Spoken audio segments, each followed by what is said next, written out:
And welcome to this week's TSP Weekly Podcast.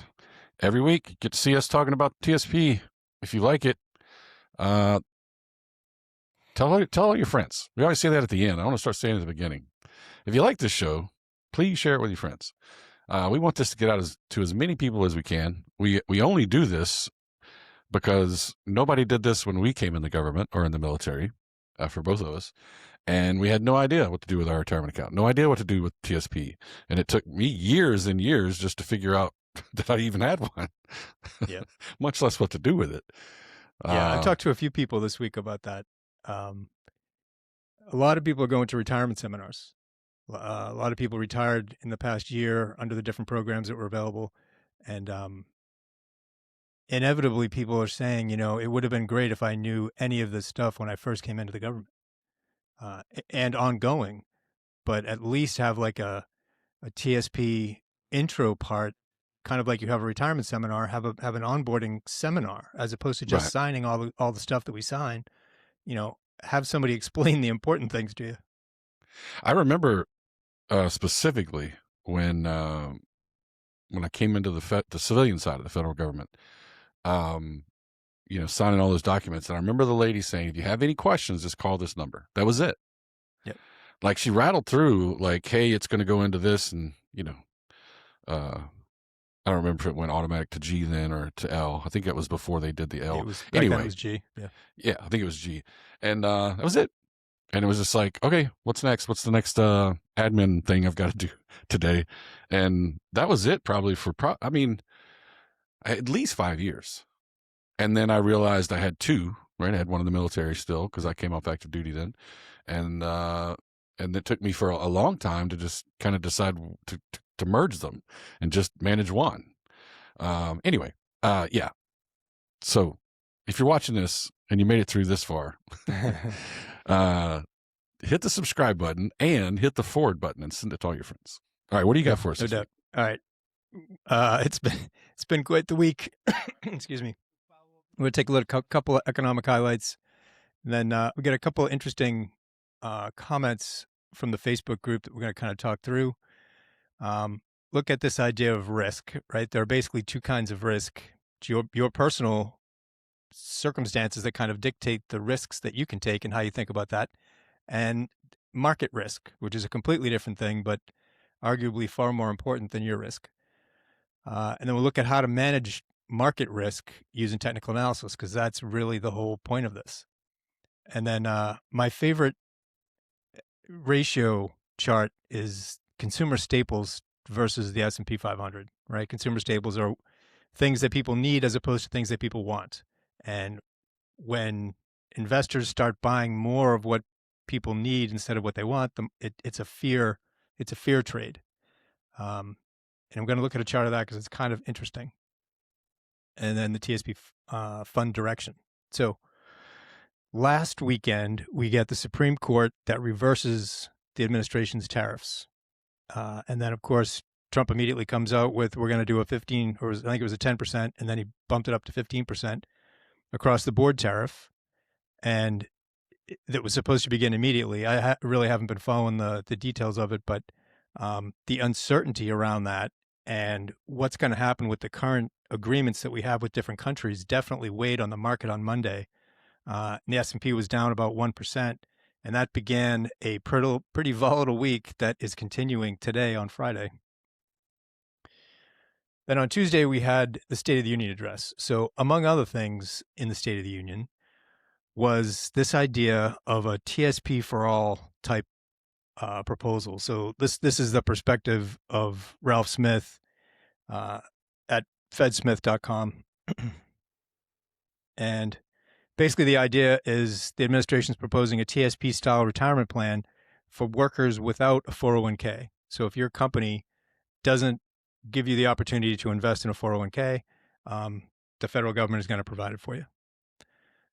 The core proposals, right? Workers without a plan. So 56 million people are working for companies that don't provide a 401k, would be able to join a retirement account modeled after the TSP, similar structure to what federal employees have.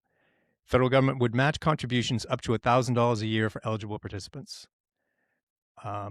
Details, investment options and all that haven't been released. They certainly need to go through regulations and legislation if it's going to happen at all. And it's not clear whether the existing oversight would be handled by the Federal Retirement Thrift Investment Board, as the TSP is, or by some other organization. So why is the new retirement plan being proposed? BlackRock, when they say they in the world, they mean BlackRock.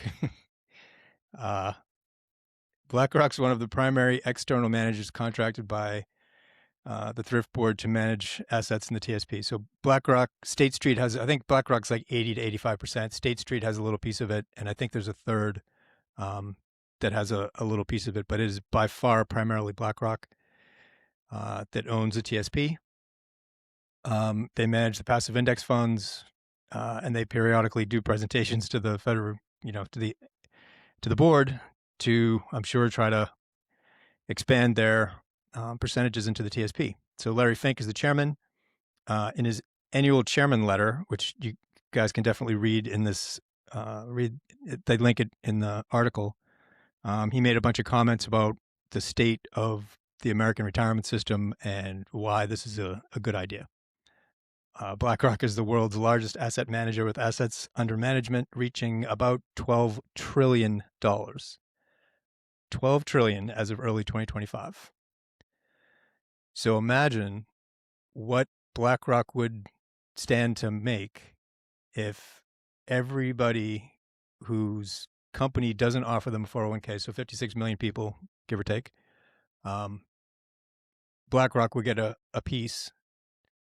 However they set it up, right? But BlackRock would certainly get paid one way or the other. I did a little comparison between what George W. Bush tried to do, and I think it was 2005 or 6, around there. That was based around Social Security. So if you guys remember, there was, he called it the Social Security lockbox, right? They were going to carve off a piece of your Social Security account that you could manage yourself. And it was going to be just like TSP. And so theoretically, rather than just relying on Social Security, you would have a piece of Social Security that, not all of it, but say 25% of it, I think it was, that you could manage and grow it. And that didn't get anywhere. That was around for maybe 6 months, because Congress doesn't want to touch Social Security, right? They call that the third rail. This proposal is different because it's not attached to Social Security. I don't know. It's a completely separate add-on. So what I was thinking was Republicans probably wouldn't like it because it clearly just adds to the deficit. If you're going to allow people, you're going to give people an opportunity to invest pre-tax dollars, like if it's a traditional TSP, it's going to be pre-tax dollars. So that's less revenue going into the government. It's going to cost something to BlackRock to create this thing in the first place. I don't know what the financial planning industry would think about it. And certainly if you're a small business owner and you're offering 401ks to your employees, it's not cheap to do that. And so if you're a small business and the government is going to do it for you, why would you offer it to your employees? So there's all kinds of questions here. Yeah, I think the biggest hurdle right now is that, it has to be created by Congress. That it would take a law just like it did to create the TSP, and not to be a pessimist, but they're not getting a whole lot done anyway right now, right? Yeah, true. Like taking on a project like this would just like bring the whole thing to a halt. They can't even get a budget together, much less do this. So that's really, my come from is like, it's, it sounded nice in a speech, but I don't know how in the world they would pull it off because it takes Congress to do it and doesn't seem they're interested, but who knows? Personally, right? No political bias or anything. I think it would be a great idea if people had access to it. But we talked about this before the podcast. I don't have the statistics in front of me. I should have Googled it while you were talking, but it's something like, I mean, less than 1% of people that can. I mean, everybody can start a retirement account, even if it's an IRA, right? Yep. I mean, everybody. It's like less than 1% people do because it's complicated to them, or it's a hurdle they have to get over. So they have to go ask somebody how to do it. It's really not that hard at all. Like, truth be told, especially with technology now, I mean, you can go to a Fidelity site or a Schwab site or whatever, but it is intimidating. And so people just don't do it. Plus they think, well, I can barely save any money anyway. How am I going to take out, whatever anyway, my point is like, would they even take advantage of it? It'd be like all of the things they did to create the mutual fund window for less than 1% of TSP people to use it. Yeah. Like, was it worth it? They can say now that it exists. So I think it was just to shut people up, basically. But I don't know if I don't know if all the expense and all the, all the things, the turmoil that it would take to create this are worth it. I don't know. I don't see an upside for the government. No, I like your idea that we were talking about before the podcast the best. If you increased the limits for an IRA, at least just if you brought them up to the level of a 401k, Absolutely. I mean, that would be the best thing for everybody. It would be life-changing for everybody. Stop protecting us from ourselves. Right. Right. If we want to invest $20-some thousand a year in our retirement account by ourselves, let us do it. Why keep us at this, such a low level, right? Well, $7,000 or $8,000 a year is not life-changing. Yeah, it's I'm trying to think. If you invest in an IRA, that's after-tax dollars. Yeah, I don't know why they would. Yeah, I don't know why that limit's there. Well, I know why. I mean, they say why, back when they created it. I mean, it's absolutely to protect us from ourselves. So if you have a large sum of money in an IRA, you could lose it all very quickly because you can invest in a lot of different things in an IRA. You don't have that capability in a 401k, right? Unless your company gives you access to I always forget what it's called. Help me out. A brokerage, directed. A brokerage window. Yeah, a brokerage window. Yeah, any company can do that. When they said, by the way, like if you work for a company, well, if you're listening to this, you work for the government. It's just like they created the mutual fund window. Yep. For civilian side, if you have a 401k at a company, the company could allow its employees to have a window, a brokerage account window, where they could do just about anything, a certain percentage, just like the mutual fund window. That's how they came up with the idea. Most don't, because they don't want the liability, because they feel like their employee is going to come back and sue them because they lost money. Yeah. It's all about liability and protecting ourselves. So I think the easiest way, like I said, is just take the gloves off with the IRA, and you won't have to create this big monstrosity that BlackRock will benefit from. Yeah, well, I mean, like it says, why is a new retirement plan being proposed? I mean, yeah, it makes sense that BlackRock would be the one proposing it. I bet you BlackRock had a slide deck for somebody really quick. Yeah, if there's any such thing as the Illuminati. Yeah, Larry Fink is it. Well, BlackRock itself is it's part of it. Anyway, I mean, hey, we'll keep an eye on it for you guys. We'll see where it goes. Yep, we'll see. And at the end of the day, it doesn't affect us anyway. It's just that it seems to be TSP related. It's just that they would create this thing kind of using TSP as a model. Yeah, and just to be clear, they're not saying they would open up the TSP to civilians. Right. It's by law they can't. I mean, they could change the law, but they're probably not going to do that. They're talking about creating a whole new system like a TSP. Yeah. All right. So we got a couple of comments, and I think it was the same Facebook post, but it gives us a chance to kind of talk through something that pokes up periodically. So the first one, you never lose money until you make a trade and lock in the price. That seemed pretty straightforward, and I was going to talk about that until I saw the second one. Ma'am, the value of your TSP declining does not equal losing money. If you disagree, you need to hire a professional advisor to explain it for you, or only put money in the G fund. I'm gonna chalk this up to brainwashing. I mean, I You're just, being nicer than I am. I was going to chalk it up to stupidity. you know, I can't believe people still believe this, though. yeah. So adamantly that they would, well, people do everything on the internet. I mean, you should be surprised with stupidity on the internet, but I'm sorry if you wrote this in either one of these two messages. Come on. But I digress. Like, go ahead and explain it for us. Well, there are a lot of ways you can look at it, but I mean, very simply, right? If you have $1,000 in your checking account today, and tomorrow you have $900 in your checking account, did you lose money?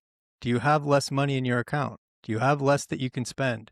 Do you have less that you can borrow from? I mean, if you have less money in your account, you have less money in your account. I don't see how you could argue it any other way, but it goes into a whole bunch of things, which I don't really want to get into on this because it's a different kind of topic, but it relates to like shares. A lot of people are going to come back if they listen to this, they're going to put it in the comments and be like, well, I own the same number of shares, so I didn't lose anything. If you live in a house and the value of your house goes down, you still get to live in the house. You get to pay the same mortgage payment. But if the value of your house goes down and you want to take a home equity line of credit, let's say, you're not going to get as much of a loan against your house because it's not worth as much. When you go to sell it, you're not going to get as much because it's not worth as much. I think it is important, though, to talk about where this comes from, though. I mean, I really do. We don't have to talk about it, forever, take up the whole podcast. But the bottom line is what they're referring to, whether they know it or not, is the fact that if you own a stock and it goes down and you don't sell that stock, you don't have any realized losses. Same thing, right? We got to talk about it the other way because you did mention this, right? If that stock price goes up and I don't sell it, I'm not realizing the gain. I don't realize a gain or a loss until I sell that stock. Right. That has everything to do with tax implications, right? Did I get a loss or a gain on that stock that I bought? That's where this whole kind of concept comes from. And we don't have that in a retirement account, in a tax exempt retirement account. Taxes, there are no tax implications in the account. They are when you withdraw. We're not talking about that. So and this is the same in an IRA or 401k, if it's tax exempt, right? Like your TSP is, and you buy and sell, you're not realizing gains and losses. The only measurement tool you have is the balance in your account, right? It's not about how many shares you have. It's not about how much money those shares are worth. That's just an accounting mechanism, right? They have to have there has to be some math, right? Otherwise, how would they come up with your account balance? Your account balance is it. If you have $1 million in your TSP, just like Jerry said a minute ago with the bank account, many of you, if you're been in the government for a long time, maybe you hit that $1 million mark, and you're in the C fund, and the C fund goes down 10%, you now have $900,000. That's it. That's what you have. You didn't have to sell your C fund shares to go down to 900,000. Yep. If you tried to take out $1 million from your account, they'd go, no, you only have 900,000. Right. Like the math can't get any simpler. And I think, I don't know why we make it so complicated, but you've been doing this TSP thing for 20 years, give or take, whatever, since you started doing your original newsletter. We've been doing it for the last 5 or 6 years. And I can't believe how many people are obsessed with this line of thinking. Yeah. It is brainwashing. They have been told so many times, and I don't even know who's telling them this. It certainly is not a financial advisor. Yeah. A financial advisor would tell them the same thing we're telling them. Good or bad, they'd be like, no, your account balance went down, buddy. The amazing thing is we hear this a lot. Hey, you're not losing anything until you sell it, right? But you never hear it going the other way. You never hear you didn't gain anything. Hey, everybody's I made 20% last year. Well, no, you didn't. You didn't sell it. Right. How absurd is that? It has to work both ways, right? Yeah. I hope whoever wrote this is watching this, we're definitely taking this clip and putting it in the Facebook group. I might even do that before we put the podcast out, because I mean, we did a video about this years ago and pinned it in the Facebook group. I mean, I don't know how many people look at those pinned videos or whatever, but anyway, folks, just to wrap this up, because we could talk about this forever, because it's just been one of those crazy things to us that people just don't seem to let go. And we have 60,000 people in our Facebook group. And I guarantee you half of them believe this. Yeah. And it's mind-boggling to me. If your account balance is less than it was yesterday, you lost money. If it's higher than it was yesterday, you gain money. It's that simple. Yep, that's it. All right. So this idea of risk, right? So personal risk, how you might think about risk, depending on where you are and age and proximity to retirement stuff, right? How close are you to retirement? Losing money in your TSP account, right? That's a personal risk. Not making gains in your TSP account, right? That's a personal risk. Not hitting your retirement goal number, remaining in the G fund because you're just afraid, right? You don't know what to do, and you stay in the G fund because you're just afraid. Or you stay in the stock funds for the same reason. You're afraid of missing out, or you think the market's always going to come back and whatever. So those are all personal things that you think about for your personal situation. The market is a completely different thing. The market does not care about my personal circumstances, my risk tolerance, any of it. So if you think if the only thing that matters is the risk of the price of the funds going up and down. Because you want to be in the market when the market is going up, and you want to be in the G fund when the market's going down, theoretically, right? So do I understand that? Do I understand the game really is that the market doesn't care about you? The market does what it does, and the game is you figuring out how the market works. Do you have to have a personal plan and all that? Yes, absolutely. But the game is about the market. It's not about you. So is the market currently overvalued or undervalued, right? That's probably the place where you're really starting. Once you accept that this is all about the market, you got to look at it and say, is the market overvalued or undervalued? Is it trending up or down? Do I have some tools that I can use to figure out how to play this game? And do I have a plan, right? Those are all things you need to think about with respect to the market that has nothing to do with your personal circumstances and risk tolerance. So technical analysis is a really good way to manage market risk. It's not managing your personal risk and circumstances. It's managing the market risk. So I pulled up this chart for a couple reasons. This is the Dow Jones Industrial Average. So the Dow Jones Industrial Average is 30 really big industrial stocks in the United States. It's the oldest index in the United States. It is not the S fund. A lot of people, because the name starts with the same thing, it's Dow Jones is a company. They make a whole bunch of indexes, among other things. They own the Wall Street Journal. They do a lot of things. But the Dow Jones Industrial Average is not the S fund. Okay, the S fund is a completely different index. But the Dow, they call it Papa Dow. Okay, the Dow is the oldest index, and arguably it's the most important stock market index in the world. So we talk a lot about Fibonacci extensions.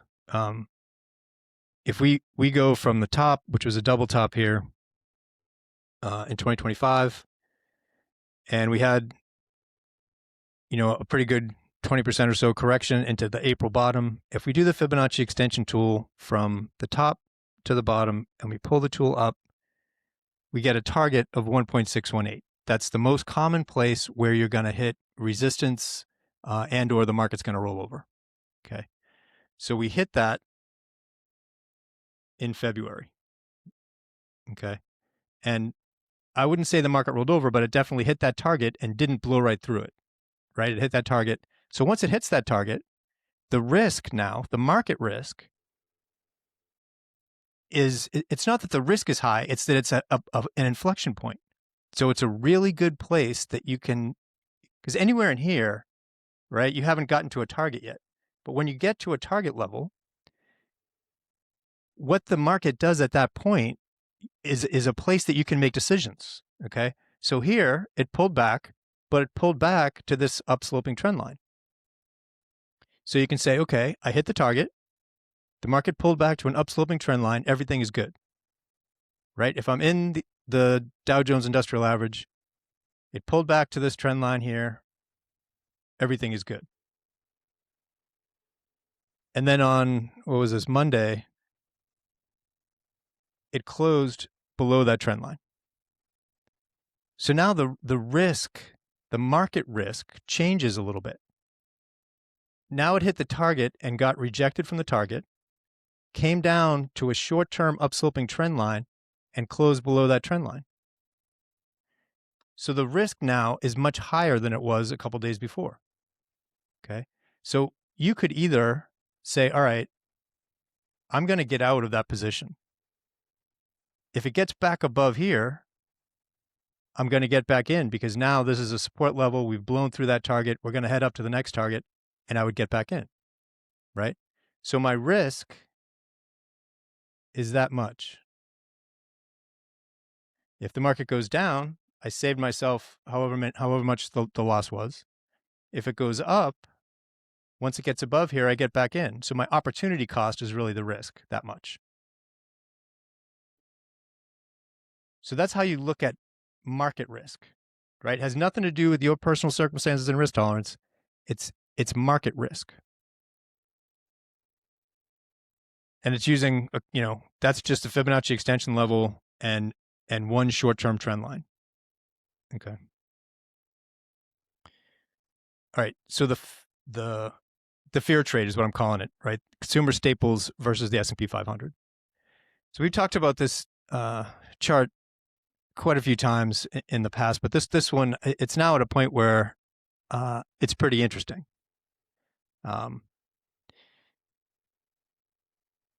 This big uptick in the ratio, right? It's saying that consumer staples divided by the S&P 500, when the line is going up and the price of consumer staples is going up relative to the S&P 500. It means more people are investing in things that people need versus what they want, and it's a sign of fear in the market. So ordinarily, when the ratio goes up, the S&P 500 goes down, right? You get the ratio going up, S&P 500 goes down. Ratio goes up, market goes down, okay? When the ratio is coming down, the market's going up, right? So what stood out to me is I drew the length of this line. That's what that red line is. It's the length from this bottom to this top, okay? And I pulled that back to a couple of different places on the chart because a lot of times that length is about it. That's about how far it goes, and then it rolls over, right? So we keep getting these moves up, and then the ratio rolls over, and then the market keeps going higher, right? The ratio goes up that amount. When it rolls over, the market starts going higher. So we're at a level on the ratio where historically, a lot of times is when it starts to roll over again and the market starts going higher. But what we did not get this time is the pullback in price. When the market goes up, or when the ratio goes up, the market goes down, right? In this case, this is 2008. The ratio kept going up and the market kept going down. In 2011, the ratio goes up, right? The market went down, and as soon as the ratio rolled over and started going down, the market started going up again. Here we have the ratio going up a lot, and price hasn't moved. Right? That's what kind of caught my eye on this. It's really interesting. So either one of two things can happen. Either this trend is so strong that an uptick in the ratio didn't barely put a dent in price, and the ratio is going to roll back over and price is going to keep going higher. That's one possibility. The other possibility is the ratio continues to move higher and eventually price. So the ratio is leading price and price rolls over with it. But it's pretty interesting that price has not rolled over yet with the ratio being as high as it is. I wish it was more of a crystal ball, because ordinarily back here you can see by the time the ratio gets to that height, the market is already rolling over, and we just don't have that yet. So it's really interesting, I think. So we'll keep updating this chart as we go. All right, TSP fund direction. So this first one we could probably put back in the section of risk, of market risk, right? This is the S&P 500 weekly, going back to the COVID low right here. So all I did was connect the COVID low to the low in 2022 and extend that line out. And it hit exactly with that 2023 bottom, and it hit that April 2025 bottom from last year, right? And then I took that line and made it parallel and put it up here, right? So we are now hitting the top of this channel. We've been there since October of last year. We've been banging along the top of that channel. All I'm saying is, if the channel continues, price goes down, right? So the risk, if you're looking at this is market risk. The market is saying if it stays in that channel, price is going to go down. So the risk is pretty high from the market perspective that price goes down. If it breaks above here and keeps going, gets outside of the channel, that's fine. Now this channel will be over, and price continues higher. But right now, the market risk is pretty high for a market rollover, right? It has nothing to do with your personal circumstances and risk tolerance. It's an analysis of the chart.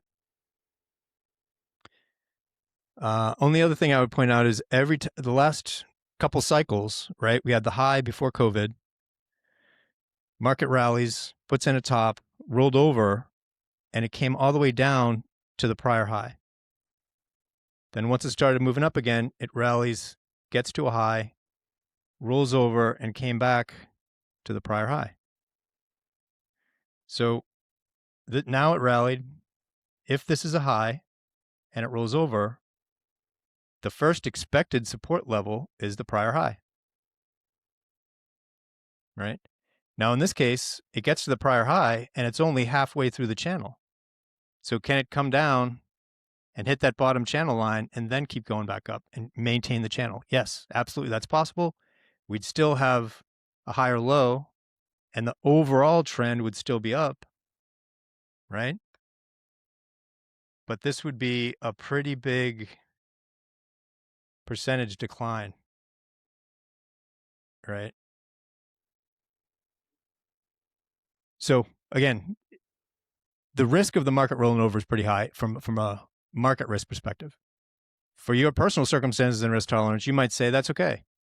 Unless the long-term trend breaks, which would be a breakdown here, I'm good. I'm good with these ups and downs. And if you're good with those ups and downs, awesome. That's where this overlap of your personal circumstances and risk tolerance comes in terms of market risk.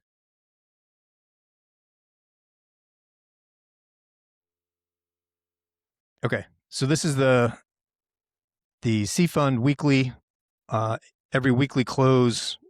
They connect the weekly closes and you get a line chart. It's kind of a little bit easier to see sometimes than the candlestick charts that we use. So this is a line chart of the S&P 500 weekly, the 20-week moving average line in blue, relative strength, and MACD. So if you had this chart up on your refrigerator, it's on your computer really. Whenever price is above that rising blue line, the trend is up. That's a really simple way to look at it. When price gets, it can come down and find support there, right? Find support until it doesn't. Once it gets below a weekly close, below that 20-week moving average line, nothing good is happening, and you have no idea how far down it's going to go. But as long as it stays above that line, you're in good shape. And so this week has been a pretty spooky week, right? In reality, we are back down to the levels where we were in October of last year. So the market basically hasn't done anything. It's consolidated sideways, and it gave time for the 20-week moving average line to rise, but price didn't, right? So that's why right now we are sitting right on that 20-week moving average line. Relative strength looks like it's rolling over. MACD certainly has rolled over, and we're at the top of the channel that we looked at on the last chart. Those are all market risk indicators. Is it possible that the market turns around and finds support here like it did all these other times, right? Yes, absolutely, it's possible. So we're giving you the analysis. It's up to you to decide how to use that analysis, right? It's my personal circumstances and risk tolerance. Do I want to stay in the C fund, or do I want to get out here because it looks pretty toppy, and I'll get back in if we get back, say, above 7,000? Okay. The other one that's really interesting is the F fund. We've been talking about this for months and months because it has been on this 100. This dotted line is 100. It's been on there since the middle of 2022. We had a final low here in October 23, and then we've been kind of moving sideways to up, right? We keep putting in higher lows, which is really good, right, if you're following the F fund. And then we had 10 weeks of flat right on that 100 line. And it looks like it's just starting to break out. Okay, relative strength is definitely turning up, and MACD is turning positive. So if the F fund breaks out, what does that mean? It means interest rates are going down, because when price goes up in bonds, interest rates are going down.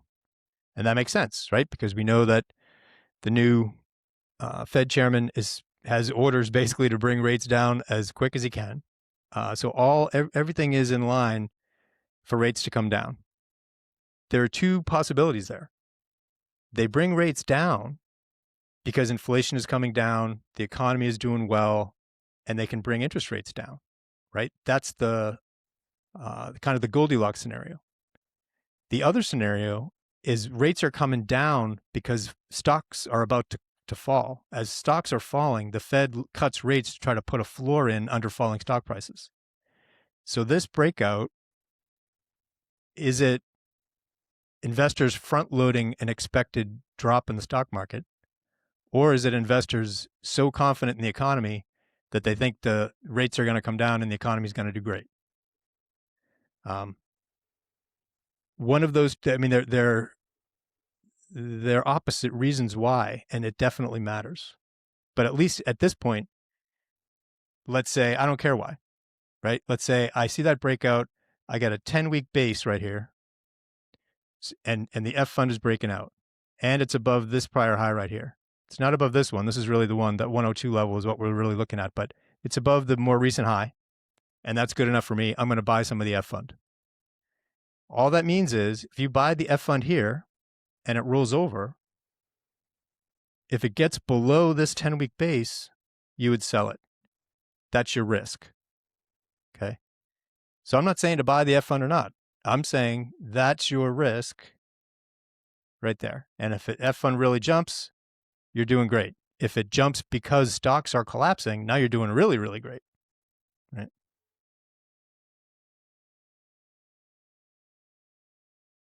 Okay. Questions?